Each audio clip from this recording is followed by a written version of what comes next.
Sidang paripurna DPRD Klungkung menetapkan 4 rancangan peraturan daerah Ranperda menjadi perda. Ranperda tersebut adalah pencabutan peraturan daerah nomor 4 tahun 2010 tentang retribusi izin gangguan, Ranperda tentang pencabutan peraturan daerah nomor 12 tahun 2013 tentang retribusi izin gangguan, Ranperda tentang pengelolaan barang milik daerah, dan Ranperda tentang penyertaan modal.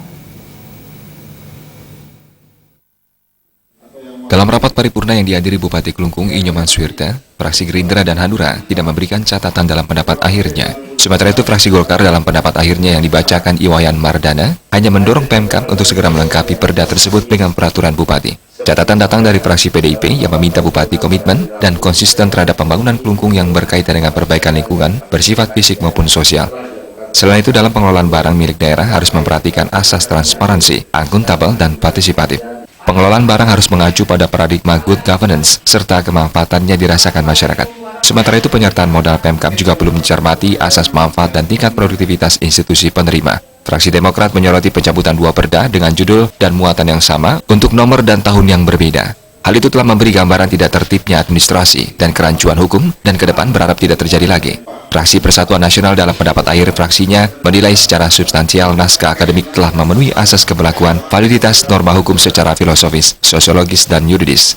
Di samping itu, secara teknis dinilai cukup baik dari aspek redaksional dan substansi naskah yang termuat dalam ketentuan umum dan sesuai dengan kondisi daerah. Namun dalam pembahasan Ranperda Eksekutif dan pimpinan Badan Legislatif sebagai koordinator rapat koordinasi diminta mengagendakan pembahasan dalam waktu lebih panjang. Harapannya, produk hukum bisa menjadi lebih sempurna dan tidak menjadi beban di kemudian hari, serta DPR dapat menerima dan menyetujui Ranperda untuk disahkan. Selanjutnya, perda ini disampaikan ke Gubernur Bali untuk dievaluasi.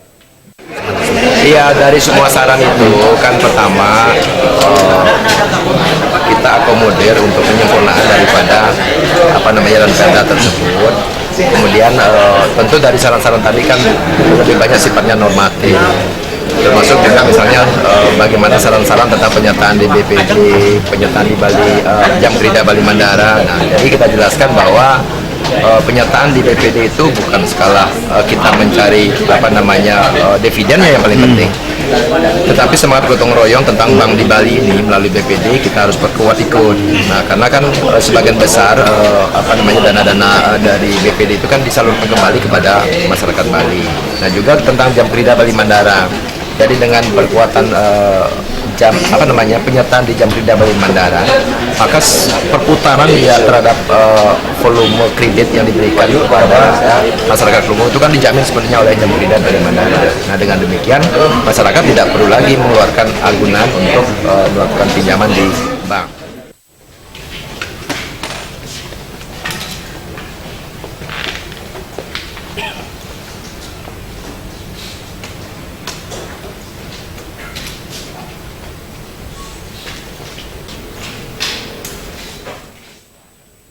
Ngurawira Bali TV.